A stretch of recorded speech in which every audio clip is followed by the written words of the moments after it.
ओम अज्ञानतिमिरन्धस्य ज्ञानञ्जनशलाखया चक्षुरुन्मिलितं येन तस्मै श्रीगुरुवे नमः। नमो ओम विष्णुपदाय कृष्णप्रेष्ठाय भूतले श्रीमते भक्तिवेदांत स्वामिन् इति नामिने। नमस्ते सरस्वते देवे गौरवाणी प्रचारिणे निर्विशेषा शून्यवादी पाश्चात्य देशतारिणे। जय श्री कृष्ण चैतन्य प्रभु नित्यानंद श्री अद्वैत गदाधर श्रीवासदि गौर भक्तवृंद। हरे कृष्णा कृष्ण कृष्णा हरे हरे, हरे राम राम राम हरे हरे। हरे कृष्णा। तो आगे अब इस कथा में महाराज ऋषभदेव के बारे में वर्णन किया है। तो महाराज नाभि वो तो तपस्या के लिए चले गए और उन्हें अंत में वैकुंठ लोक की भी प्राप्ति हो गई। और उनकी महिमाओं के गान के बारे में दो जो श्लोक महत्वपूर्ण श्लोक हैं उनका अर्थ भी हमने समझा। तो अब ऋषभदेव जी उन्होंने अपने पिता का कार्यभार संभाला, वो पूरे राज्य को उन्होंने संभाला। तो उनके बारे में बताया है क्योंकि वो तो स्वयं भगवान के अवतार हैं। तो उनके विषय में बताया है कि उन्होंने अपने आचरण के द्वारा, अपने स्वयं के कार्यों के द्वारा, वो भगवान हैं, उनको कोई कर्म करने की जरूरत नहीं है। वेदों में क्या बताया है? मनुष्य को कर्म करने हैं, भगवान के लिए उनके लिए कोई कर्म की जरूरत ही नहीं है। न तस्य कर्म कार्यम च विद्यते।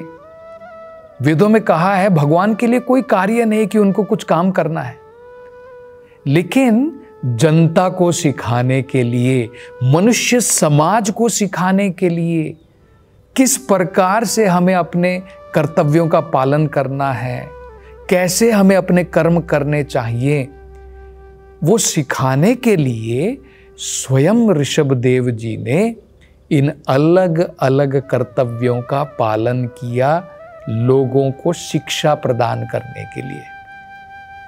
तो सबसे पहले उन्होंने क्या किया? वर्णाश्रम धर्म में सबसे पहले व्यक्ति जो है ब्रह्मचर्य का पालन करता है। तो जब ब्रह्मचर्य का पालन करता है वो सभी प्रकार की सुख सुविधाओं को छोड़ करके एक तपस्या का जीवन प्रारंभ करता है। बचपन से ही अगर हम थोड़ी तपस्या सीख लेंगे तो हमारा जीवन बहुत आसान हो जाता है। आजकल तो हम लोग देखते हैं बच्चों को जन्म से ही मोबाइल दे दिया जाता है, वो गलत प्रकार की आदतों में पड़ जाते हैं। जब एक लकड़ी गीली होती है ना तो हम उसको मोड़ सकते हैं जैसे चाहें। जब वो लकड़ी सूख जाती है तब उसको मोड़ना बहुत मुश्किल है, टूट जाएगी। तो बचपन से ही हमें इस प्रकार से उनको आदत जो है सिखानी चाहिए कि हमारा जीवन हमें कैसे जीना है। तो उसमें क्या होता था, बच्चे जो हैं 25 साल तक गुरुकुल में जाते थे, घर बार को छोड़ करके गुरु के आश्रम में रहते थे और वहाँ पर जाकर के भिक्षा मांग करके केवल जब गुरु उनको खाने के लिए कहते थे तब वो भोजन जो है प्राप्त करते थे और तपस्या का जीवन प्रारंभ करते थे। सवेरे जल्दी उठना, स्नान करना, नित्य कर्म करना, वेदों का पठन करना, यज्ञ करना, तो ये जो है ब्रह्मचारी का कार्य होता था। तो बाद में जब उन्होंने ब्रह्मचार्य इस प्रकार से पूर्ण कर लिया लोगों को सिखाने के लिए, बाद में उन्होंने गुरु दक्षिणा दी, अपने गुरु को दक्षिणा दी और गुरु दक्षिणा के बाद में उन्होंने गुरु की आज्ञा से गृहस्थ जीवन में प्रवेश किया। तो महाराज ऋषभदेव की पत्नी का नाम था जयंती और जयंती के द्वारा महाराज ऋषभदेव को 100 पुत्रों की प्राप्ति हुई। 100 पुत्रों की प्राप्ति हुई और दोनों पति और पत्नी ने मिलकर के गृहस्थ जीवन किस प्रकार से व्यतीत करना चाहिए उन्होंने सिखाया। और भागवत में कहा है वर्षम कर्म क्षेत्रम, न केवल अपने गृहस्थ जीवन को सही प्रकार से उन्होंने निभाया, अपने राज्य पाठ, जो उनका राज्य था, वो राजा भी थे, तो उसका काम उन्होंने कैसे किया? वर्षम कर्म क्षेत्रम, मेरा ये कर्म क्षेत्र है, मेरा कुछ कर्म करने का, मेरे राज्य के प्रति मेरा कुछ कर्म है, मेरा कर्तव्य है। एक क्षेत्र के रूप में उन्होंने अपने कर्तव्य को वहां पर निभाया। तो ये भी जो है भागवतम में बताया है। तो उन्होंने अपनी पत्नी के साथ में मिलकर के सभी प्रकार के धर्म अनुष्ठानों का, नियमों का पालन किया और श्रुति और स्मृति शास्त्र के अनुसार जो जो नियम बताए गए हैं उनका सबका पालन किया। क्योंकि वेदों में कहा है श्रुति स्मृति पुराण आदि पांचरात्रि की विधि विना हरेर भक्ति उत्पातेव कल्पते। कोई अगर कहता है कि मैं भगवान की भक्ति कर रहा हूं, लेकिन वो श्रुति और स्मृति के अनुसार भगवान की भक्ति में नहीं लगा है, तो वेदों में कहा है वो केवल एक डिस्टर्बेंस होती है सोसाइटी में, समाज में। उत्पात कहते हैं, उत्पात एव कल्पते, उसको उत्पात कहा जाता है, भगवान की भक्ति नहीं कहा जाता है। तो इस प्रकार से उन्होंने जो है आचरण किया। आगे भागवतम में बताया है कि महाराज ऋषभदेव, उनके जो ये 100 पुत्र थे, उनमें सबसे जो वरिष्ठ थे, सबसे जो बड़े थे, उनका नाम था भरत। यही भरत महाराज, इनके ही नाम पर आज हमारा देश भारतवर्ष कहलाता है, पुण्य भूमि भारतवर्ष कहलाता है। महाराज भरत इतने महान थे कि हमारे भारत के विषय में बताया जाता है कि इसके समान कोई पुण्य भूमि नहीं है।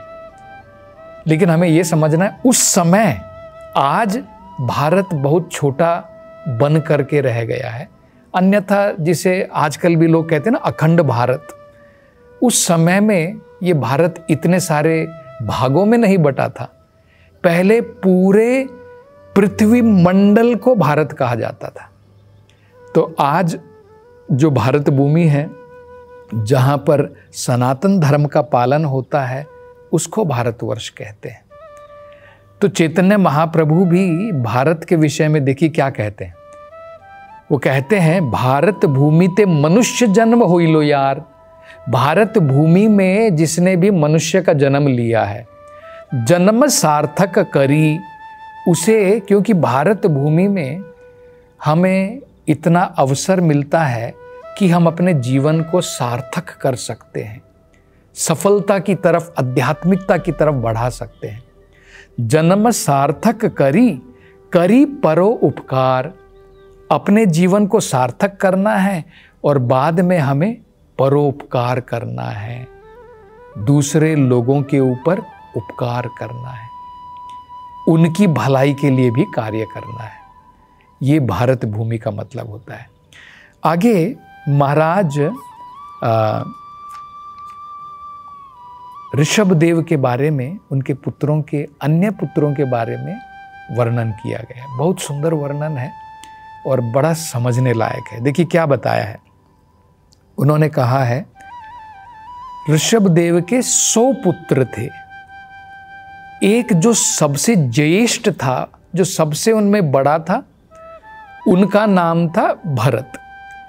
उनके नाम पर ही सारी पृथ्वी को उस समय में भारतवर्ष कहते थे। तो इस राज्य का नाम, इस देश का नाम भारतवर्ष पड़ा। अब बाकी के जो 99 उनके पुत्र थे, उनका वर्णन भी किया है। तो बताया है और 9 जो उनके पुत्र थे, ज्येष्ठ पुत्र थे, भरत महाराज सबसे बड़े थे, उनसे छोटे छोटे छोटे जो बाकी के जो 9 थे, उनके नाम बताए हैं और बताया है वे भी महाराज भरत की भांति अलग अलग राज्यों के राजा बने, मतलब उन्होंने क्षत्रियों का कर्म निभाया। तो उनके नाम क्या दिए हैं? उनके नाम दिए हैं कुशावर्ता, ईलावर्ता, ब्रह्मावर्ता, मलया, केतु, भद्रसेना, इंद्रस्पर्गा, कीकटा, विदर्भा। आज भी आप देखेंगे इनमें से कुछ नाम हमें सुने हुए प्रतीत होते हैं। जैसे उदाहरण के तौर पर विदर्भ राज्य आज भी हम सुनते हैं, विदर्भा। इसी प्रकार से ब्रह्मावर्ता, मलया, जैसे आज हम लोग उसे कहते, जहाँ पर बहुत मलया चंदन जहाँ पर उगता था, आज उसे मलेशिया कहते हैं। तो ये भी जो है उस समय भारत का ही क्योंकि पूरी पृथ्वी को ही भारतवर्ष कहा जाता था।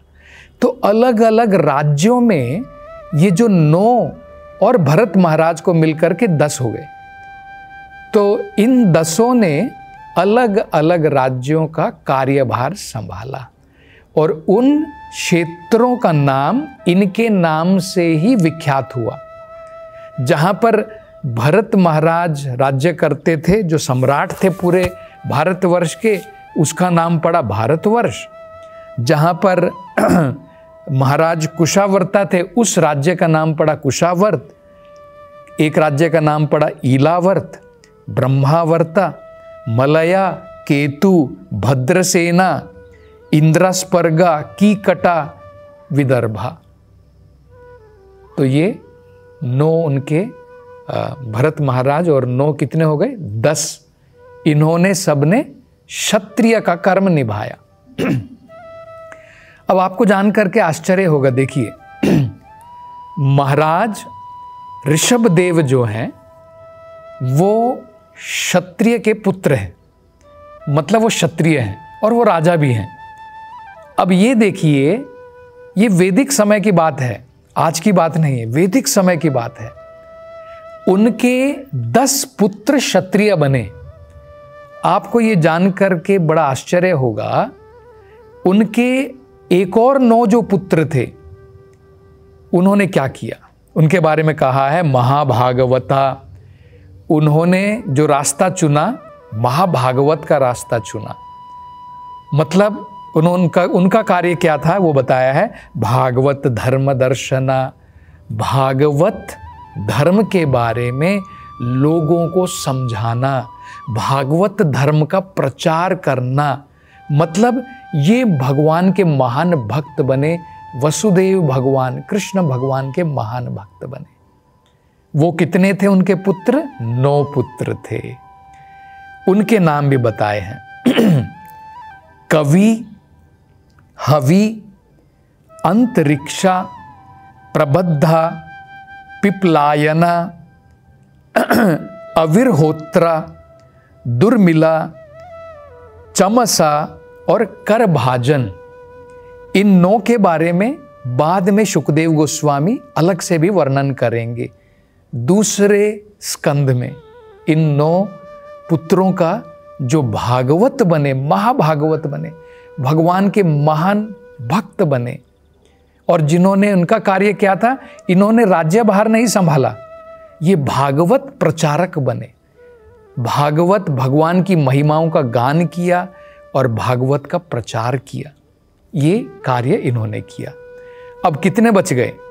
10 क्षत्रिय हो गए, 9 महाभागवत हो गए, बच गए 81।